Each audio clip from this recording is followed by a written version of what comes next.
What is going on, everyone out there in our MNC Hoops world? We're so thankful to be back for another episode of our show here.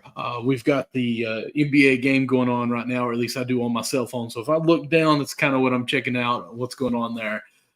But of course, I'm your host, Michael, with my co-host over here to my left, technically, is CJ from up in New York. Of course, I'm down here in Kentucky. You can't hear that accent, but we're so thankful to be back live with an episode today. CJ, how you been doing, sir? What's good, brother? What's good? What's up, everybody? MNC fan. Doing well. Just got home. Just really turned on the game, so about to lock in and dive into some topics that's going on in the NBA and diving into this NBA Cup Finals. So we're live on a perfect day. Do two things at once. Can't wait, but I'm doing well. Weekend went great. My day was also really good, so it's grateful. Sounds good. Next week, I guess we will be, what is today? The 7th? We'll be close to Christmas. Maybe the day Christmas Eve. So I don't know what our plans so far are for Christmas Eve. I think, of course, there are always the Christmas games and everything. We'll have to play it by ear and see what's going on. Of course, we usually do something for Christmas Eve with the whole family. We're a little bit different than every family, I think, because my whole family is not technically my wife and our kids. My dad lives right below us. My other two brothers live on down the hill. So, we're a close family, and we all try to get together with all the grandkids, what we always say, the nieces, the nephews, the cousins, the brothers and sisters, and have Christmas Eve with the dinner. So we'll be busy that day for sure. But let's go ahead. Of course, right now, while we are live right now, Bucks are up 47-46 over the Thunder. It's been back and forth constantly. It's been a good game so far. We'll dive into more of that as we go. But, CJ, what we got for our first topic? Or is it the game, I guess? Yeah. One game win all. Of course, as you guys can see on the graphic, podcasters can't hear, but it all comes down to this one championship game. The Bucks Thunder meet for the NBA Cup championship. Of course, they're going live now, as the graphic shows here on the side there. CJ, I don't know how much you've got to watch of the Cup. The Cup confuses me still. It's still new. They have almost a in-game or an in-season season to rank where everyone plays in the playoffs, and then they go up by points as well. But it's always okay, is this the tournament started for me? I'm catching the end of some games, and I'm like, okay, no, it's not started technically the playoff part of it. But we are at the finale now, I guess, if you'll call it that. The in-game finale or finals between the Thunder, who still don't have Chet, and Milwaukee, who's really turned it on here lately. How have you enjoyed the in-season tournament this year? I think it's been great. It's been very entertaining. Again, these are regular season games, so the players, these games matter. These games matter up until the final. So you just understand what's important during those games. You can't be lackadaisical. It doesn't matter what the court looks like. You need to go out there and win and do what you're supposed to do and execute, whether you're on the road or whether you're at home. And that's what we saw. And you look at these two teams, I think the NBA should be excited and very happy that they got these two teams in the finale. Mm-hmm. We got multiple All-Stars here. Giannis MVP, SGA MVP candidate for the last 2 years. Definitely most likely going to be number one in that discussion right now. Damian Lillard and Giannis seem to be meshing and working. Giannis leading the league in scoring. So these two teams colliding in Vegas, for some money as well. It's exciting. So I can't wait to lock in and see what's good with the rest of this game. I think the NBA, they should definitely be excited that they got these two teams. We'll see what happens throughout the rest of the game. Of course, the road for the Bucks to get there, they beat Magic 114-109 on Tuesday. The Bucks then beat the Hawks 110-102. And then on the other side, the Thunder put out the Mavericks 118-104. Then they put out the Rockets 111-96 to come to this matchup here. I want to say the Thunder or the Bucks haven't lost a game in the in-season tournament. And I think the Thunder's only lost one maybe during this. So I actually feel like, and we'll kind of get into this probably a little bit later as far as the standings and everything, but I feel like the in-game tournament really got some people going as far as playoff drive, that mid-season tier where you start seeing some of these teams that lost every game, some teams that won every game for their season is pushing that separation away. You know, I think the Knicks, you all didn't lose a game in the season part of it, right? Yeah, we lost to the Hawks. But that was during the playoffs, though, of it, right? Yeah.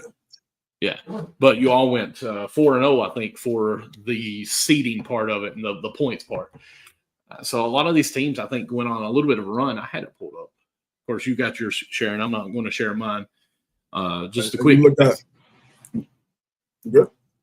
I was going to say, just how they broke them down in their groups. Like in the West Group A, the Rockets were 3-1, and then you had the Kings 1-3, which is big difference for how the Kings have been playing as of past. The Thunder went 3-1. The Jazz was 0-4, so there's big separation. Suns went 3-1 as well.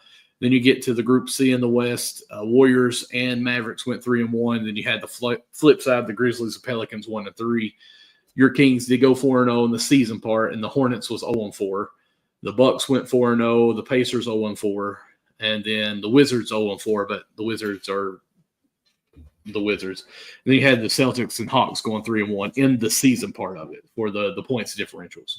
So I felt like, 4 games here, it kind of put some more separation in the rankings for the end of the season that really showed up for the tournament intensity on that, I guess.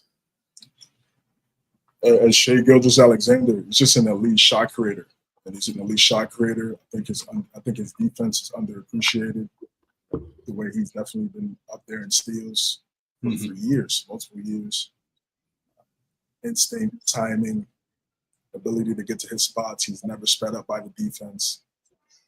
Every coverage he could see, he's 6'6", so he could see everything. Put the basketball in the right spot for his teammates. Clutch.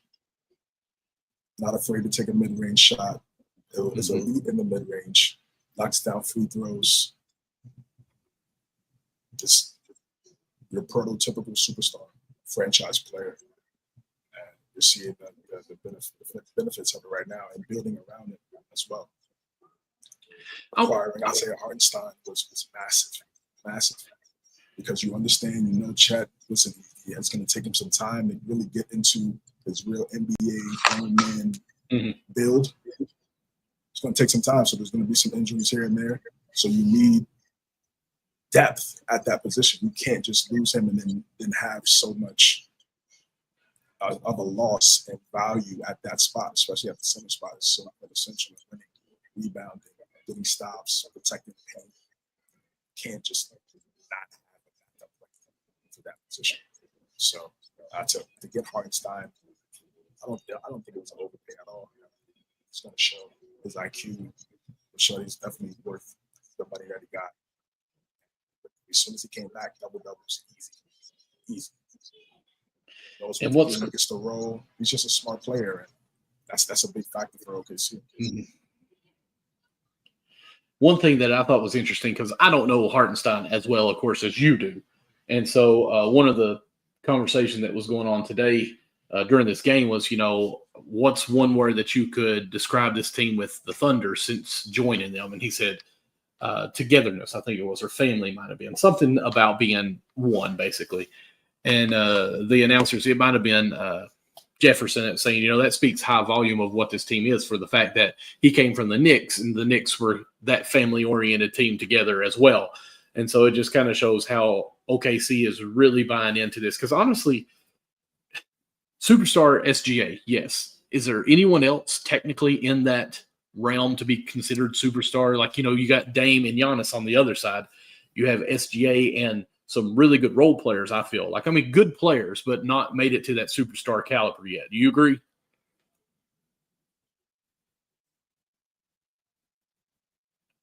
Yeah, it's going. Jalen Williams is almost there. He's getting there. It's going to take some and time. Chet will probably be there over time, but not yet. Has to be available. Yes, right. To be available. In order to get that time, you have to be available. No question.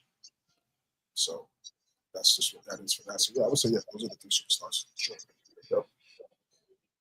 So that's also why spoiler alert, I think SGA should be the MVP first candidate right now. I was looking up some stuff today, and they still got Jokic as the number one and Giannis too in the NBA.com ladder. It's Jokic, Giannis, and then SGA. And I'm like, I mean, I get it because they have more stats as far as points per game, rebounds per games. They're bigger guys are going to get that. But SGA as a point guard is leading a non-superstar team to be the number one team in the West. And I think they've only lost, I think the record's 20-5 right now. So, like, come on, man. Like, that needs to weigh more than a lot. Like, okay, like the way you phrase it, like, yes, but still a great, incredible team. Like, it's not just like it's not like Bron 2018 Cavs. You know what I mean? It's still a great team that he has around him. Great coaching, depth. Like, it's not just, and they're in the West, so you have to have a great team.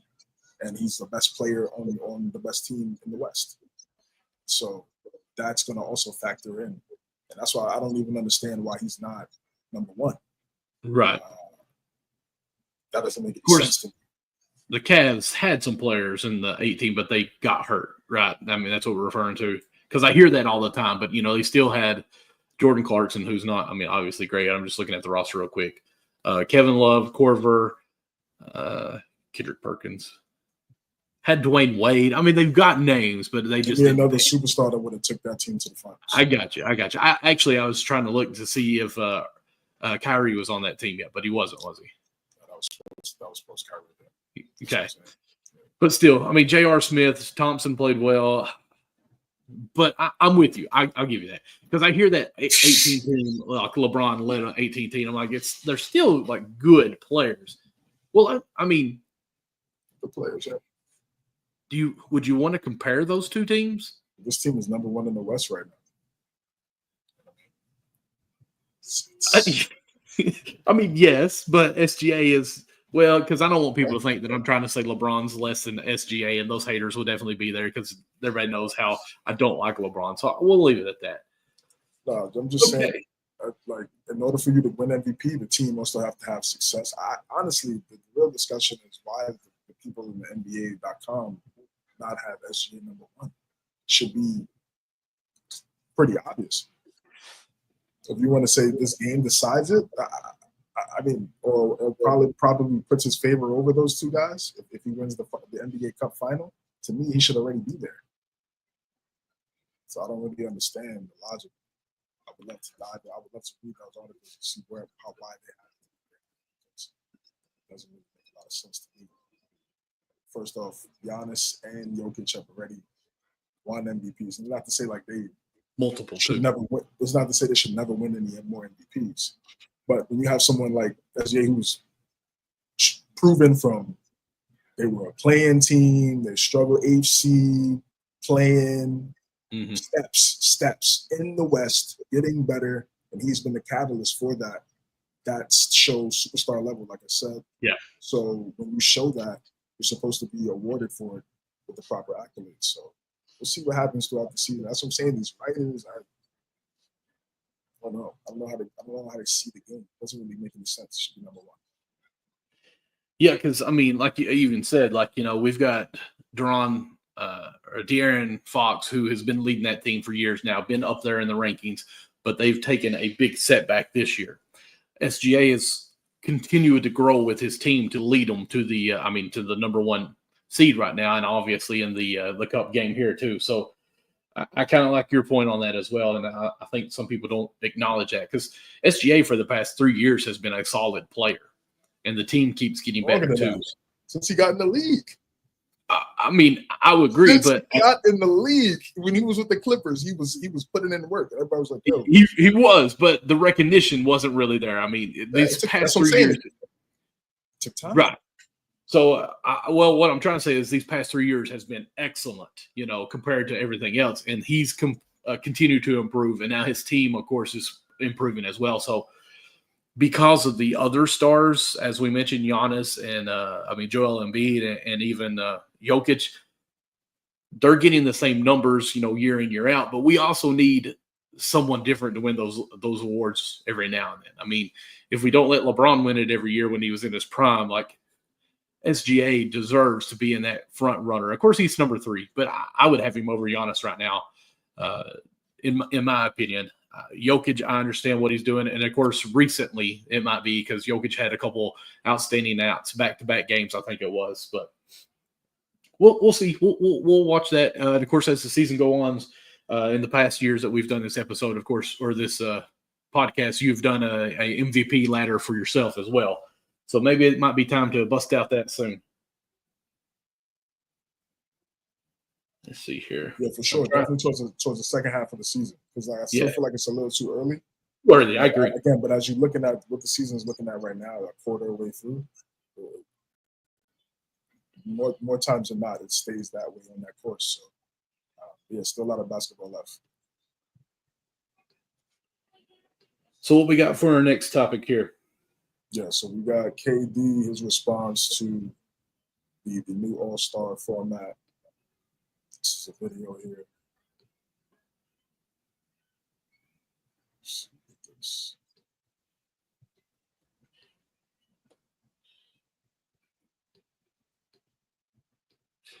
As he's pulling this up, guys, we're thankful for all 109 that are watching right now live. You guys are phenomenal. Of course, when I say guys, I mean guys, gals, whoever's watching, we don't care. Now we're up to 112 right now. Thank you all for being on CJ's page or his Twitter account as well. But we do have some watching on Facebook. Of course, we have our MNC Hoops Twitter account as well, or X, whatever you want to call it. We do have a Facebook page. We got a YouTube as well. We love all you guys at one location, but we also want you all to comment, and it's easier to see your comments from YouTube. So go to youtube.com. You can actually see it under my name, whenever we don't have a screen pulled up, but it's youtube.com/@MNC Hoops. Please go give that a subscribe so we got everything in the same area. Yeah, you can also leave your comments on X as well. They are on X as well now? Okay, good. You can also comment on X as well. In the comments, we'll see that. Good. So we appreciate you guys stopping by and chopping it up. And we're still growing. So this is KD's thoughts on the new All-Star format. All-Star game format? Is it like 4 different teams? Yeah, 4 teams, 6 players each. I think they're drafted by like Kenny and Shaq and Chuck, and then it's like a tournament style, first to 40 points. I hate it. Absolutely hate it. It's terrible. All-Star game, formats changing, all the formats are terrible in my opinion. We should just go back to East-West. Just play a game. I think we've been trying to, bring that flair back somehow with the All-Star weekend, but I think we just keep it traditional. But we'll see how this one works. You never know. I might be wrong. I'm just another guy with an opinion, but we'll see how it works.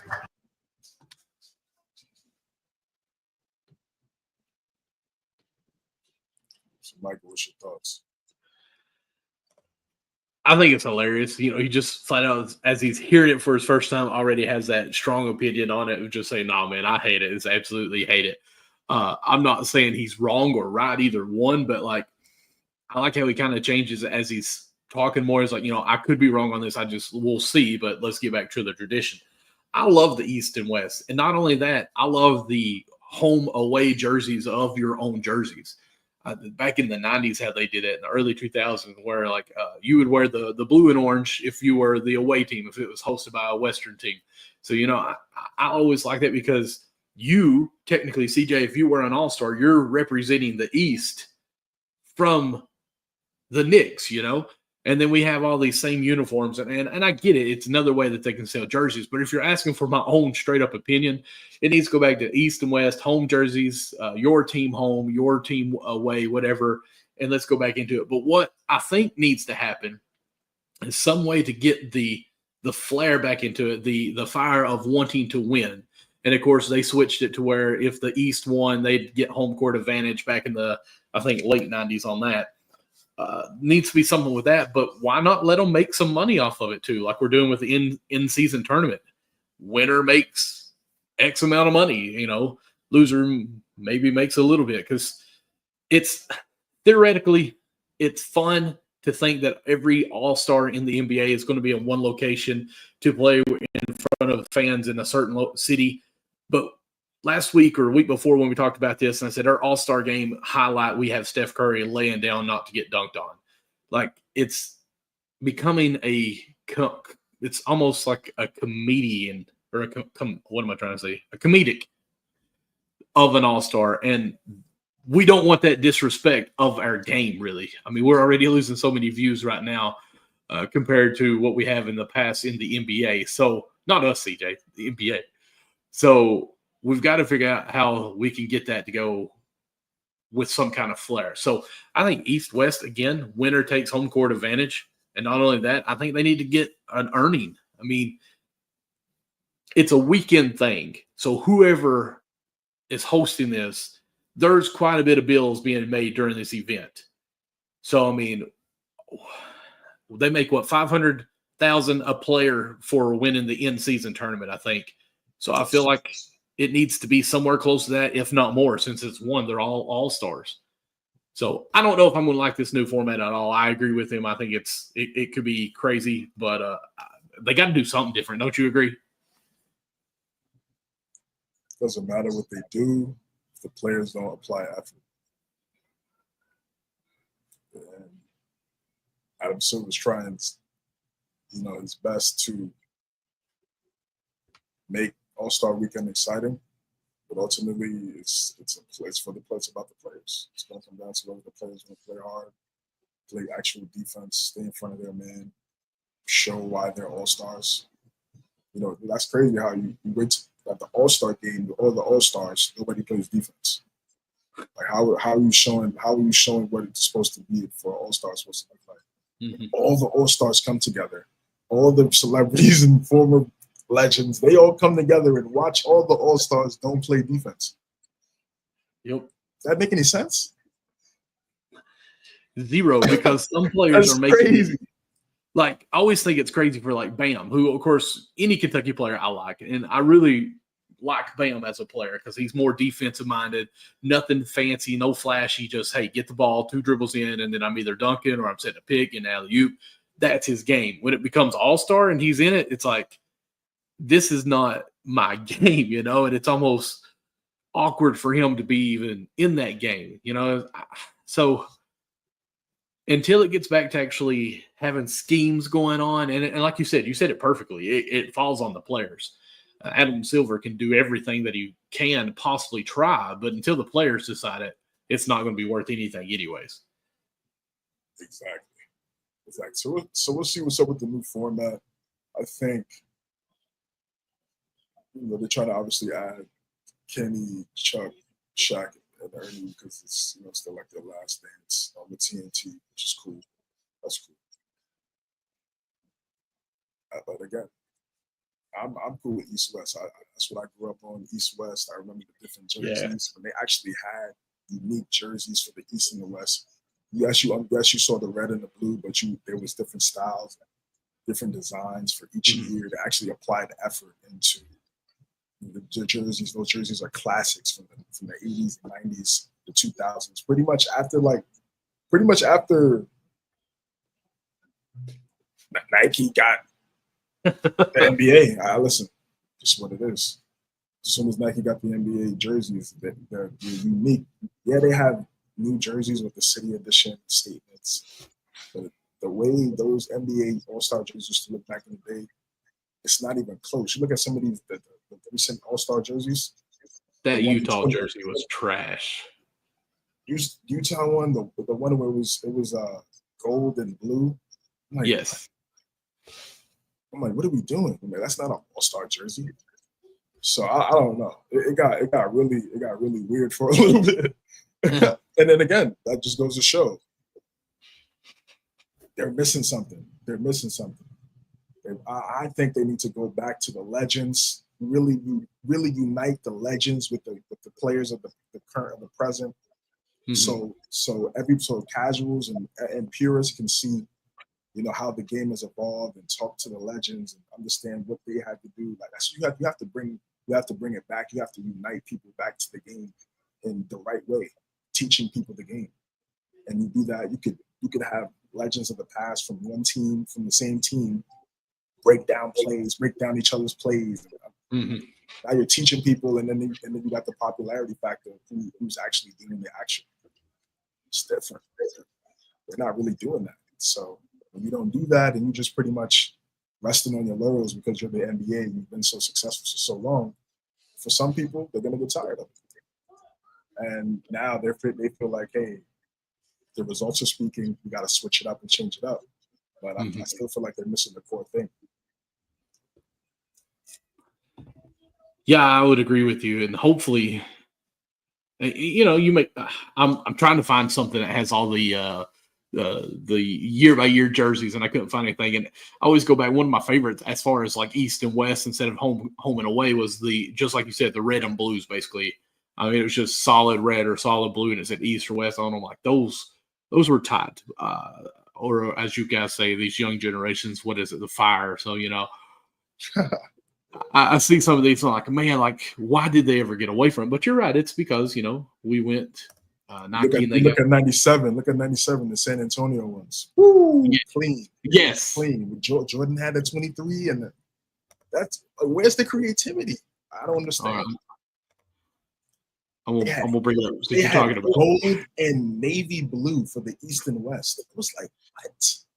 Like, you expect us to buy a jersey? You expect us to pay money for that? Yeah, there you go. Look at that right there. Yeah. Clean. Yeah. I mean, and it's the retros. I mean, I love the 23, the blue with the NBA All-Star on there. Of course, it's Michael Jordan's, but that's sweet. The even the solid red one, and I like the Iverson one down there, the East there with the blue and red on it. But man, that just brings so many. Seeing that jersey brings so many memories. Oh man, I don't understand. It's great. This is what but I mean. I did see. We're not creating any memories for the new generation. No, bring out certain things and certain events. And I like the picture with LeBron and Giannis there. They're just the red and blue. Like it breaks it down. It's real simple there, But I was trying to see because I did. Where was that? Let me just try it. NBA. Yeah. I'm impressed. Let's do this. It's still got nice ones on here. But these blue and gold like that right there, I mean. Are you kidding me? Man. I didn't even like the James and Giannis ones there with the blue to the black and the red to the orange. I wasn't a fan of those either.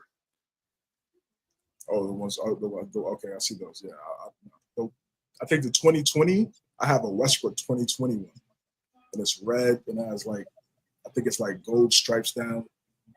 Uh-huh. That one, I think, is it that one? I think it might be that one next to that Jordan 97. Uh-oh. Go up a little bit. Yeah, that I think I believe it's that jersey right there. I have 2020 Chicago themed. Yes, exactly. I got you. Exactly. Okay. That one was clean. That was the last All-Star jersey I got. But I like the one to the left of Jordan there. They're just the gray and blue with the reds. I mean, that right there is awesome, but now we get these crazy, basically highlighter ones. I mean, I'm going to type in and just see what it pulls up. Worst NBA All-Star jerseys. Worst. I mean, I don't know that. What's that? Yeah. It's Phoenix. Or even the gold. On yeah. Cactus oh yeah, I love that one.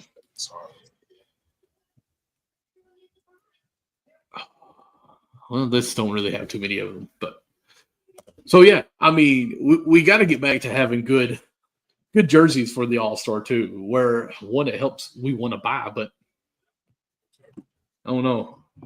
Can we get someone else other than Nike? Nah, they just signed an extension. Man. All right, so what we got for our next topic? Got to get the right creators. So we'll see. Yeah, that is true. That is true.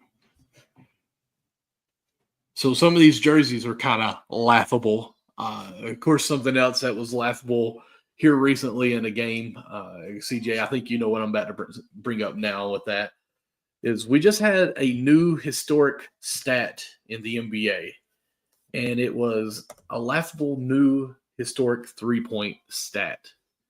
And let's see if I can get it pulled up here so I can see. So NBA Central on the X, the Hornets and Bulls combined for 75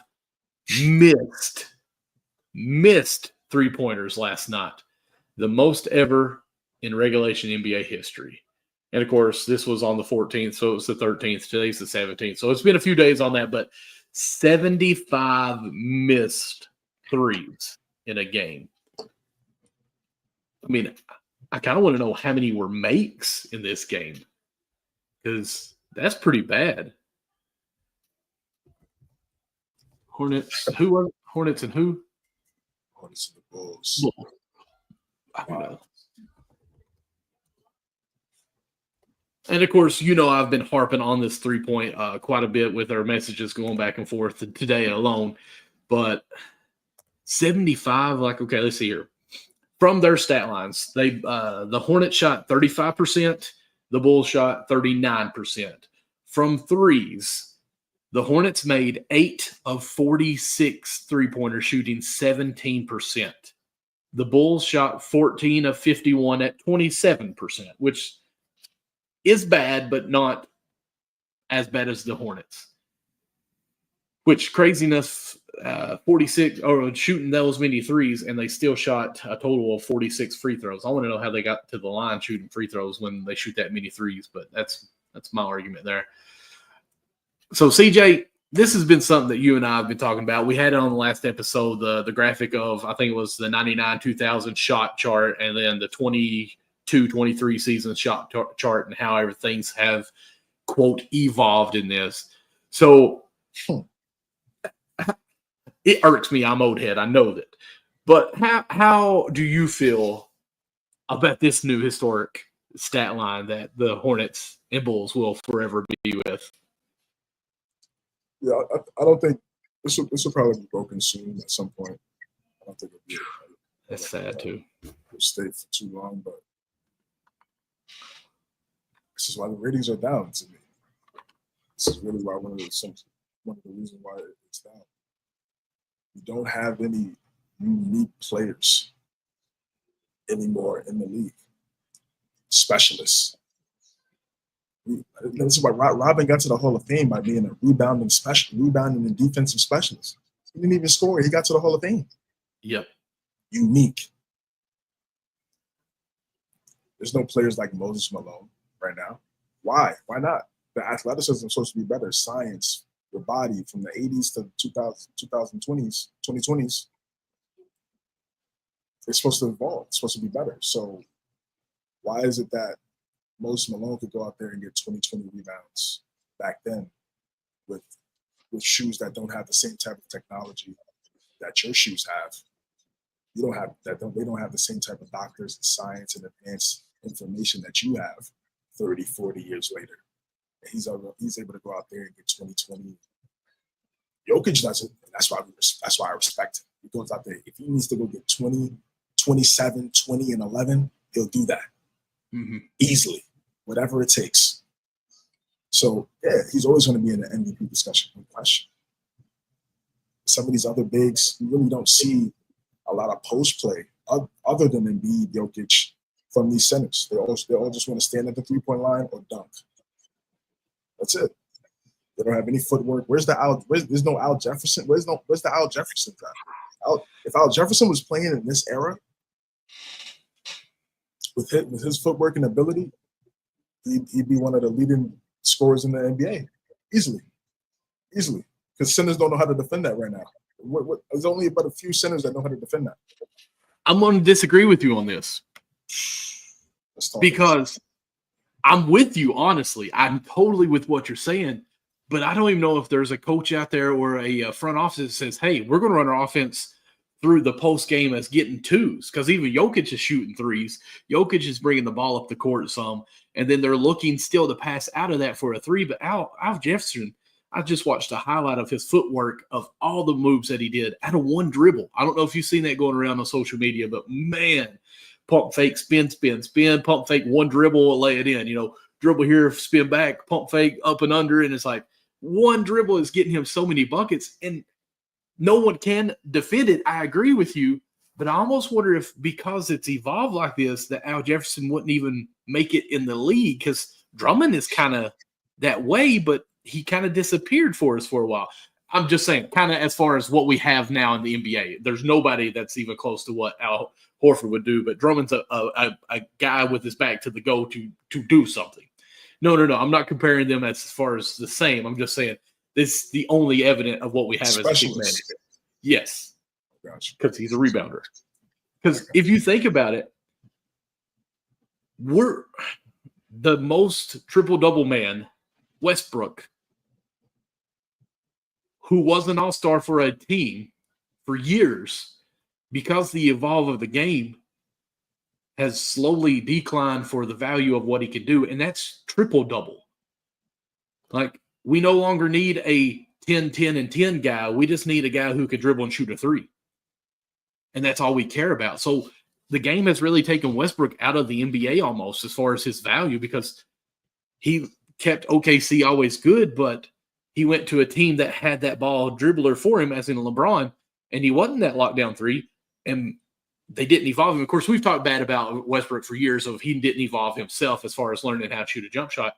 But any team could really build around Westbrook on his hustle, his quick speed, and what he can do, even good passing, rebounds, and everything.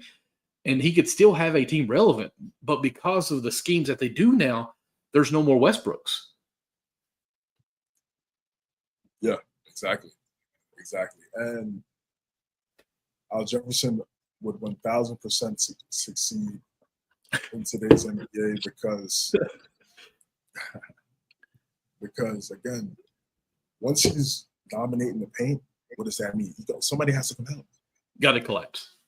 So that's going to create wide open threes. So the people that say this is looking on X and seeing a lot of comments from people that say, "Oh, you can't have a post player in today's NBA. It's not going to work." To me, it doesn't make any sense, because if you have someone dominating in the paint, you have to help. That's why you think Robert Horry, Eddie George, Devin George, Eddie Jones, Kobe, Derek Fisher, Rick Fox, they all benefited from Shaq dominating in the paint. They didn't have the amount of attempts that are taken today, clearly. The attempts weren't the same, but imagine if they had the same amount of three-point attempts back then with the way how Shaq was dominating the paint. But again, they didn't even need to do that, and they still won 3 in a row. So again, it shows you there's different ways to win a championship. If you just want to go this way and say, we're just going to shoot a bunch of threes because 3 is more than 2, that's the math, that's it. If you want to build your team that way, that's cool. But the problem is every team in the NBA feels like builds their team that way. The power forwards don't really play like power forwards. The name is a power forward. Like, look at the name. It's in the name. Like, you're supposed to be physical. You're not supposed to just be standing in the corner. I don't know. It's coaching. I got to look at the coaching. I have to look at the coaching.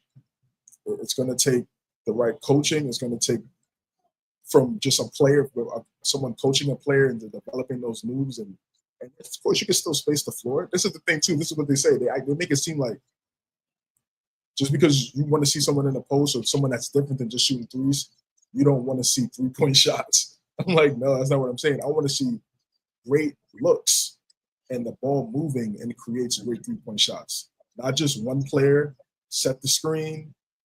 If they collapse, kick out, drive, kick out. It's not, if every team does it, you're not exciting anymore. If every team does it. And that's why the ratings are down. I look at the NBA sometimes, even watch this game. Yeah, I see SGA getting to the paint, doing some stuff. Dame does it too. But other than that, it's almost like watching pickup basketball. You know, everyone gets the ball, whoever brings across half court, it may be one pass and they're wanting to shoot a three. Because, you know, I don't know. I'm assuming you guys played a 24 in New York. That's what we always did here in Kentucky, 24 win by 4. So it's like, hey, we're going to shoot more threes because, 1, we're not that good. 2, we can get to 24 faster if we make threes, you know, because there's the point what we do. So it's always one pass, maybe not even a pass, and someone shoots it. If you get the rebound, you're taking it, shooting. You're like, man, this is not basketball. But the NBA is slowly going to that because you get more points by shooting the three. So I mean, it's almost getting boring to watch because it's nothing but backyard ball. I'm sure there's coaching and there's schemes that they're going on. But it's like, okay, we're going to run this play here, 2 picks off of the ball, Will in here, zoom action, come over here, but you're going to shoot the three. Like, we're going to do everything. But then at the end of it, no matter what, couple of dribbles between the legs, tween, whatever, hezzy, but then step back, do the walk, shoot the three. We'll do everything, what we can do to get in a play. But, okay, 4 seconds left, just shoot the three. To me, it doesn't make sense. But what's crazy, if you don't care, I'm going to go into what I was talking about with Washington earlier, is Washington right now, and I had to try to break it down because they've only won 3 games. And I thought everyone's a copycat, quoting this really smart guy named CJ, who is CJ versus the Worlds. It's what he said, copycats league. Everyone's mimicking Steph Curry and the Warriors. Well, right now, Washington is shooting only 31% from the three-point, and they're making, I think, 11 threes. So they're only getting they're getting 33 points from the three-point. You know what? Let me go to ESPN real quick because that was what I was using. Because I want to kind of do the stats exactly right. And so, again, 3 and 27, I think it was. And as far as 3 points that they are making per game, gotta go to stats. They're shooting 31%. I know I'm repeating myself because I'm kind of stalling. But at twos, they're shooting 58%, I think it was. I'm about there. 52% per game. Yes, and at threes, they're shooting 31% and making 11 threes per game. So they're getting 33 points per game from three on average. They're making 52% twos, and they're making 28 points, 28 baskets of twos. So basically, they're getting 56 points per game in twos. So 56 and that 33 is roughly 89, I think it was. So my brother and I, we were trying to do math. He teaches math at the high school here close by. I'm like, listen, why are they shooting the threes if they're only making 31% of this and making only 11 out of their 36? He said, well, I've done some numbers. I was on my break. If you take that 36 attempts that they take a game and move it to 15, so that's 21 less shots. And at 15 with that same percentage, they're making only 5 threes, which is 15 points. And you add those 21 to the 28 that they made, and they're making roughly half, so that puts them at 10, we'll say. So that moves them to 38. So they're making 38 twos, which is 46 points, I think it is. I'm sorry, 66 points. No. 38. Yeah, 30, 60. So 76 points. I'm sorry, 76 points at twos, which is a lot more. But they're adding that 15, and it's only 3 more points, if I did my math right. So even though they're making 10 more twos, by the end of it, it's only 3 more points. So really, what's the point of trying so hard to get those buckets at the twos when you can take the easy way out, the lazy way out, and shoot the three and hope that you have a better percentage than 31%? OKC 2 for 20 tonight. Right on cue. 2 for 20. But here's my thought that I want to ask you on this, because as far as the numbers, crunching them right there, it doesn't really make sense to do all that work to get so many more twos when you can do it from the threes at almost pretty much same position.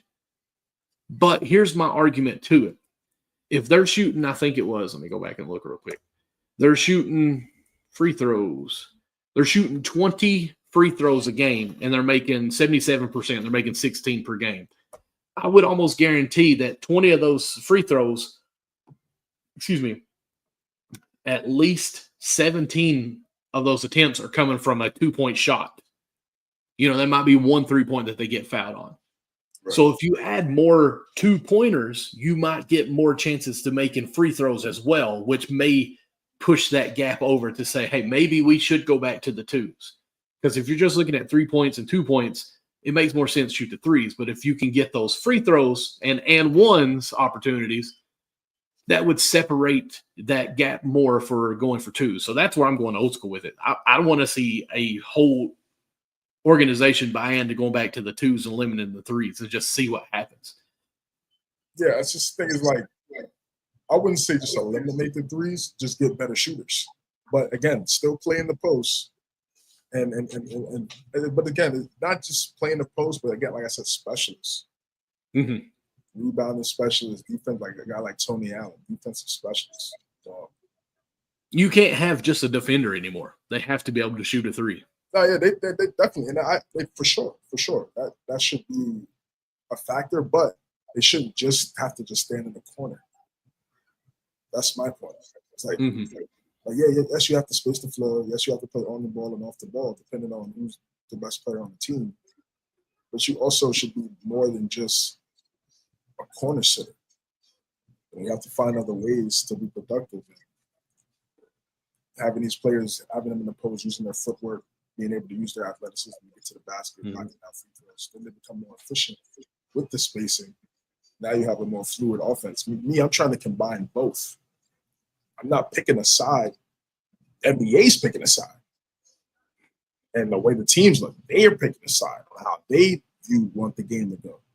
I'm saying I appreciate the three-point shot, but I also want to bring in the other factors and what we saw the game lead up to become this, to where all they do is take three-point shots, because that lead up to what we see now wasn't shooting a bunch of threes. Like the way people fell in love with the game and developed in the game, and the game developed, it wasn't just jacking up a bunch of threes. So I just want to just pull up back to just bring in both generations and both eras. And I think that's the best. You'll get the best basketball that way, and you won't lose fans. You won't lose ratings. And just not try to just be super. Make your product lean towards one side politically either. You know what I mean? Like you gotta make sure you're still running the business. You have people that are in organizations that have different opinions. And everybody's not gonna agree with everything. Right. Stay or do. You're gonna have different people with different opinions. So it's that and the way the game is played. You correct those two things, you wouldn't be having these ratings problems. Because the NFL, people say, oh, it's a streaming. It's because people are doing their illegal streaming. But the NFL's ratings are going up. MLB went up. So you can't say that. UFC, even the WNBA. Yeah, exactly. For sure. Exactly. Same thing. But I want to go back because I said the word eliminate and you said not to eliminate. I agree. I don't want to eliminate the threes, but I want to eliminate the shot selection of the threes, because I feel like when in doubt, just pull the three. I almost feel, and anybody that's ever coached will always tell you, you shoot a better three when the ball comes from the inside out. And I wish they kind of get back to say, okay, listen, we're shooting 20 to 33s right now. Let's maybe see if we can make a better shot selection on those and get to the paint more. And then if it's open, obviously fire away. We want to fire away from that. But let's try to work it in first. Maybe not so much to the post, but, getting the drive, the pick and roll, and creating pressure on there. Because anytime you get a couple baskets from the paint, even on a drive, that weak side is helping farther and farther until they get too far out and they kick it out to that corner, like somebody does on 2K on that corner on that 2-3. They get sucked into that lane trying to help out on that block and then leaves that guy in that corner waiting for that three. And that's the perfect thing to do, CJ knows exactly what I'm talking about. It's me, guys. I'm sorry. I want that block. But you got to stay at home. But sir, you got to stand recover, bro. Got to stand recover. That's right. Always. My guys still need to learn how to recover quicker, but we're getting there. We're getting there. But, CJ, speaking of staying at home, there's a conversation of some trade rumors that has a possible destination for this one guy who may be going back home. We don't know how true it is. Of course, it's all rumors, but right now there's conversation that Lonzo Ball may be going back to LA in a trade destination. Of course, with our guys at NBA Central, the Lakers are the favorites to land Lonzo Ball in a potential trade. And, of course, it's just got the bets out there. It's Lakers, Magic, Suns, Nets, Heat, Hornets, and Hawks are front contenders to land Lonzo Ball. What do you think about this reunion? Could this be a good thing? It's just a matter of health, Lonzo.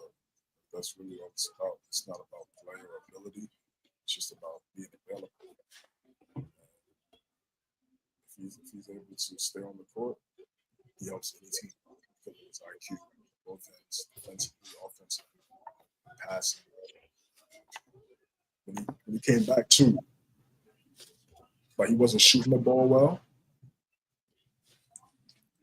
getting steals, 4 or 5 steals, assists, rebounds.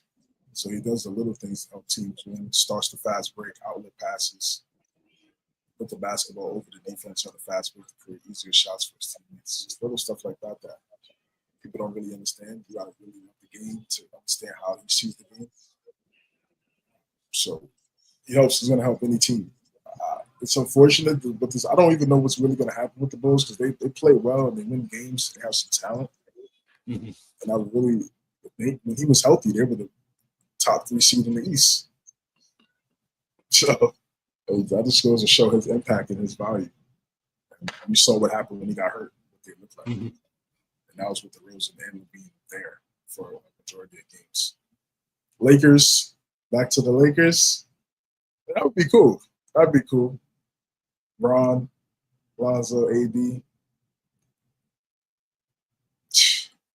That's fine. It'd be perfect. He's the perfect point guard. He's the perfect point guard for them. He's already played with LeBron, so they already have chemistry. They both had a triple-double in the same game against the Hornets. I remember that game. That was like on Friday, 2018, 2019. Both of them. Yeah, that was like 2018. Yeah. Special. So they already have chemistry. That Magic, I don't really see that. They already have Jalen Suggs, Cole Anthony, Anthony Black. They already have a bunch of guards. So they're trying to move Markelle Fultz. So I really don't understand them bringing in another guard. If anything, they should get a wing player because they don't have Banchero or Wagner right now. That makes that so I don't see why Orlando would be second. I think Hornets should be second. It's a slam dunk. There's reports that they just need a second. They wanted to win a second rounder. They said because Lonzo's on an expiring deal, it might be enticing for teams to acquire him because they won't have to, they don't have 2 years left on the deal. It's just 1 year left. So if it doesn't work out, they can move on, vice versa. So we'll see. We'll see. I think if the Lakers are somehow able to get him and keep Connect, keep Hachimura, keep some of them other core wing players, Matt Christie, if they're able to do that, I think that's a plus as long as he can stay healthy. As long as it's just about health at this point. So Phoenix. Woo! That'd be nice. That's perfect. Perfect guard. It'll be the perfect point guard. And if he really show his impact playing with he wouldn't have to be. He could be a catch and shoot guy, put the ball on the floor, start the fast break. He would make the shot so much easier for Bill, Booker, and KD. And he plays defense. Defense, you don't have to worry. He locks in. Him and Drew Holiday, they were one of the best defensive backcourts in the West for a minute, for like a year and a half before Drew left to Milwaukee. They were locked in. So I think Phoenix would be cold. If they were able to do that, get him there, and he would help Nurkic too because he's able to help. He has good chemistry with centers. Mm-hmm. What's your thoughts, man? Where do you see Lonzo going? I think they might. I think the Bulls might. They might move him. I think it's possible. Well, the Bulls are a close team, and it's in the East. To always getting over into that play-in game. Of course, back like you said at third when they had DeRozan and everyone healthy as well. Ball was out for 2 years, and they were close. Levine's not getting any younger. I think a trade needs to happen, blow this up, and see what we can get, move forward, reload, rebuild, whatever you want to say. But I think going to the Lakers would be a great pickup for the Lakers, getting a more pass-friendly, pass-dominant guard. What he can do, of course, he can pull from anywhere, as we've seen back in the UCLA days. But D'Angelo Russell has got to go, obviously, in this trade in some form or fashion, I think. And then just to be that veteran guy, to be the setup guy, really, and still be a defender too, which the Lakers kind of struggle as defense as well. So it would be fixing that as well. So I think Lakers would be wonderful. I'm with you on the Magic. I don't understand. I think the Suns would even be more wonderful, of course, to have him be a setup from KD driving, from Booker driving, from Bill driving, but even setting up an offense with Ball at the point. I mean, pick and roll with KD on that, or even Nurkic, like you said. He's going to be a setup guy. If I'm Ball, I want to go to the Suns in this situation for the fact you have so many more firepower that you can pass to. And then my goal is to try to get 10 to 15 assists every game with 3 steals. You know, he can hit that shot if he needs to, when he needs to, but the rest of the time, man, I'm calling him doctor because he's setting up shots left and right with this team. I mean, that would be a great situation for him. But storyline, Hornets playing with the Ball brothers would be great. So, I mean, that would be fun just to see and watch. Then we might find his dad again back in the NBA talking some stuff. I don't know. Maybe come out with a new shoe deal. Who knows? He's always at the games. He's always at the Hornets games. But you don't hear that anymore, you know? Like, I mean, he was there for a hot minute. Now he's just the dad. It's not the dad promoting. He's got him in the NBA. Now he can go back and relax. Maybe with both brothers there, it's like, okay, now here we go, guys. I'm busy. You know, that's exactly what he said he was going to do. So once he got his boys in the NBA, he was just chill out. His son's in the NBA. So LeVar is definitely that was a time, man. That was a time. 2017, 2018. That was fun. Around that time, we were missing out saw some funny moments. And, listen, I didn't. Hornets would be great because again, you're a small market and you want to keep LaMelo. So to me, they should be number 1. Yeah. Yeah, should be number 1. Because I mean, if you get him, he's probably going to sign for a little bit. You know, hey, we want you here. Let's play this year out. Did you have fun with your brother? Okay, let's sign you now. Now let's see if we can get your brother to sign a deal as well, an extension on that. Well, no, LaMelo already signed an extension, but I'm saying you don't have to worry about the trade and asking for a trade and stuff like that. Right. Well, yeah, I got you. If you sign him, and you're a small market, and it's obvious they have there's no better chemistry. Yeah. So, yeah. I mean, so I think Hornets should go Hornets, Lakers, Phoenix. And to me, it really doesn't. After that, it doesn't really matter. No. Why would Brooklyn go after them? Miami, I don't know. Honestly, I don't know what Miami's going to do. I don't know what Miami's doing. I don't know how true these stories are about letting stuff like that. But because if Butler really wants out, like they act like, or like you see in the headlines, why would we trade for someone like this to come in to send our superstar out? You know, exactly. So I think it's really between those 3 teams. I think so too. Charlotte, Lakers, Phoenix. Now I might have to go. First 2 is only because what happened? I said I might have to go to DraftKings and put some money in on that Hornets just because the odds are there. Yeah, I don't know if they did that. I don't know if that's just like a chess. I don't really. That doesn't make any sense. It doesn't make any sense. It's definitely. No, but that would be cool to see both Ball brothers in the Hornets uniform. And I don't know about you. You're East Coast, and it might just be East Coast because Kentucky, we don't have any NBA teams. Of course, we like Michael growing up because he was wonderful at the Bulls. But I feel like everyone in Kentucky had a Hornets starter jacket. I feel like the Hornets is that small market team that everyone likes for some reason, just a little bit. Muggsy Bogues, what he did out there. I mean, then you had Johnson as well in the 90s.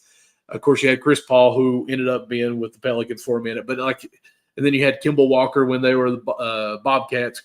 So, I mean, they've always had a team that everyone knew and liked at least for some reason. So we want the Hornets to be good. How cool would it be if the Hornets could win a championship? They're still in the East. But listen, I'm just saying, how cool would it be to see that? No, it would be nice, but yeah, Hornets have a lot of legends. Baron Davis, Alonzo Mourning.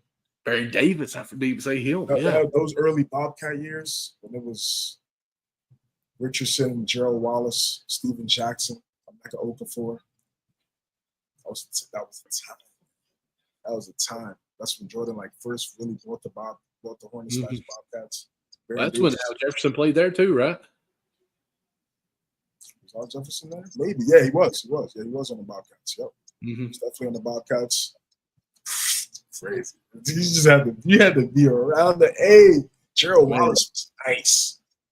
Gerald Wallace was nice. Probably one of the most, I don't want to say underappreciated, but just like, he wasn't like an all-star, but he was solid. That's what I'm saying. They don't really have real players like that a little bit in the NBA today. So like players like Gerald Wallace. No. So yeah, the Hornets, the colors of fire for sure. That starter jacket, their starter jacket is the essential. Everyone had one. Yeah, it's perfect. It's perfect. So if you team up Lonzo and LaMelo, that'd be a great story. Oh, absolutely. Something else that made sense in another trade that happened recently. We'll go ahead and switch over to that if you're ready, because Alonzo definitely going to Hornets. I think it's a done deal. Another done deal that we're talking about is another trade that happened. Golden State Warriors trade for Dennis Schroeder, and I think it's a good move. I think it's a good trade, actually. But what are your thoughts on this? Yeah, I think this is a really good move by the Golden State Warriors. Dennis Schroeder's a nice quality guard. Can play. Can definitely be on the court with Curry. Play off the ball, play on the ball, good in the pick and roll, really good free throw shooter.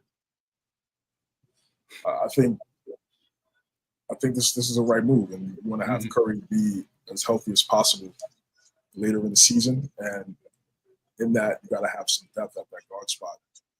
Veteran guards that are productive and efficient. That's exactly what Dennis Schroeder is. He's always been a really good guard since Atlanta. He's with the Hawks until now. With the Lakers, everywhere he's been, he's had moments. He's played well. So I think now him being alongside Stephen Curry, Draymond, under the system of Steve Kerr, I think he's only going to benefit and continue to grow. So I think this is a good move. They've always had some quality backup guards throughout this time. Barbosa, Livingston. Yeah, exactly. Livingston, always. Even Peyton Jr., I mean, as a backup, played well for them. And then, of course, Jordan Poole. So, I mean, it's almost that same role that is being fulfilled here on what they have put into their blue books. Hey, Schroeder fits this lineup as well. So let's just go ahead and make that and get a guy who can score if needed, can handle the point guard, and Steph can get a breather as far as running back and forth off of the picks to try to get open for a three that way as well. And then also he helps with defense as far as from the guards standpoint too. So, yeah, I think it's a great move all around. Golden State, I think, are making the right moves right now. Yeah, still more work to do. Definitely still more work to do. I feel like they could just use another athletic center. Yeah. Athletic center. I've always said that. Like when they had JaVale McGee. JaVale McGee was quality for them. He played his role perfectly in what he did. They need someone like that. When Draymond is on the bench, has some IQ. They should have went after Hartenstein. That would have been crazy. That would have been crazy. Because the way both of those guys set screens, Draymond and Hartenstein. Good move. Like I said, I like this move a lot for the Golden State Warriors. Got to stay competitive. Got to continue to improve your team. They're in the Western Conference. You can't just be complacent. Like there have been a couple of guys who lost 2 games in a row. Lost a close game to Dallas and lost a close game to Houston in the same week. So those are some of the top teams in the West. So, okay, see what happens. Cool. Yes, those games were close. We should have won those games. Played possession by possession scenario situation basketball. Wasn't necessarily the best. Okay, but is this guy available? Okay, cool. Let's go try to add someone. And that's what they did. See what else they do for the trade deadline. I like this guy's comment on this post, too. I don't know if you read it or not, but it says, we need a 6'11" to 7-foot athletic big that can shoot, pass, rebound, and defend all the way down to the 3 spot. That's kind of a big plate to try to fulfill there. He's asking for his my career player. That's what he's asking for. Yeah, someone who can pass the ball well, shoot the ball well. And obviously, when they say shoot, they mean at least the three. So, I mean, you're looking at a 7-footer that can shoot the three, that has good passing vision, and who can rebound and guard 3 through 5. That's the thing. You're supposed to develop those guys. We're supposed to develop those type of players. So, yeah. I mean, that's pretty much what that's for Kevin Durant. So, yeah, don't ask for too much over there now. Yeah, those guys are not going to be on the market. But again, there's athletic centers that can dunk and rebound. Some of the things that he's talking about, and passing. Really, you can be taught how to be a good passer by what you watch film. Like you watch film of what's going on, and you try and you use your mental reps from what you watch in the film and apply it to the game. If you're able to do that and connect that, you can become a better passer over time. Like some people say, like, "Oh, you can't develop to be a great passer." It's not true. You can definitely learn how to be a better passer. I watched a clip today, and it was probably about 2 hours ago with Kobe Bryant. He's saying that basketball now is accidental basketball. You do these things and hope that it's here, and then, okay, well, you're open, you got to shoot the three. He said, we used to study the film with Phil and him and know that, okay, defense plays this. They try to push this way. They're going to give me this, so I know I can attack this. Oh, they like to play or put pressures on the front court or the back court passing, up at the three-point line, okay? So I'm going to try to penetrate down to the free throw at least, to where you have to help off, and we get a curl screen where we hit Derek Fisher out here who would be open for the three. That's the shot. Or if you don't do that, after he curls, I've got basically like a fake pick with him that I can give it to him, and then the big rotates over, and I got a lob for Gasol or whoever. I'm like, it's so fundamentally sound mentally in what's going on that where the pass goes, like you're saying. Like a lot of people think, okay, I always made fancy passes, the no looks or whatever, and did this and all this stuff. It's not so much that I was being fancy, but when you drive and you come across the middle diagonally, if the help side comes over, that guy's going to be open. It kind of goes that way. Like once that you develop so much to know when the help comes, who's going to be the open person, the passing becomes easier. And I feel like a lot of times our guys, NBA and down, they learn their position and not the whole play.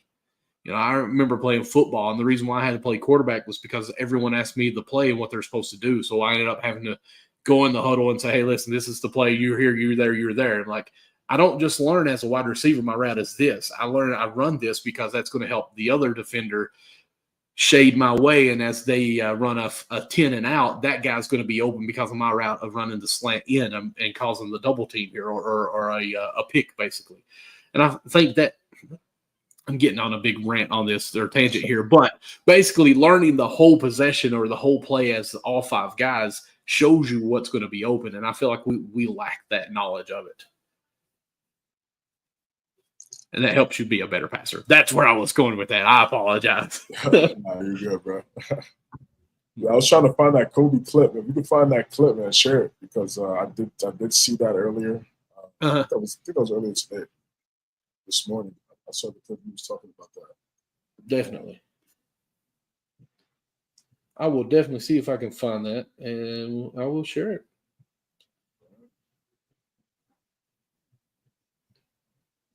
So next topic we want to transition to: can the Lakers win a chip with Austin Reeves as a third option? These unanimous executive scouts. The scout decide. A unanimous Western Conference scout believes the team can't win with Austin Reeves as the third best player. If he's your third best player, they're not a championship contender. They're just not. To put Austin Reeves in Oklahoma City Thunder or the Boston Celtics, he's probably the fifth, maybe even the sixth best player of the rosters.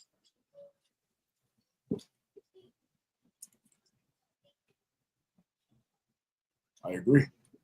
I agree with that. I agree with that. It's just facts. In the West, your third best player for the Lakers, it has to be better than what they have right now. I just shared that clip for everybody on X just so everyone knows. You just don't know. Yeah. Okay, just share it on X time. Yeah. And you just don't know there's too many questions on who's going to be the third guy who's going to be that guy, the consistent third guy every night. You need to know, solidify. This is going to be the guy. He's going to get 18 to 25 in complement with LeBron and AD. Play defense. It's tough to they have Hachimura. He has the build to in a way be that, but you really don't see it every night on both ends like that. He's still a starter. He's a good player, but you don't see him take that next step. That I would really say you're confident saying he's going to be the third guy.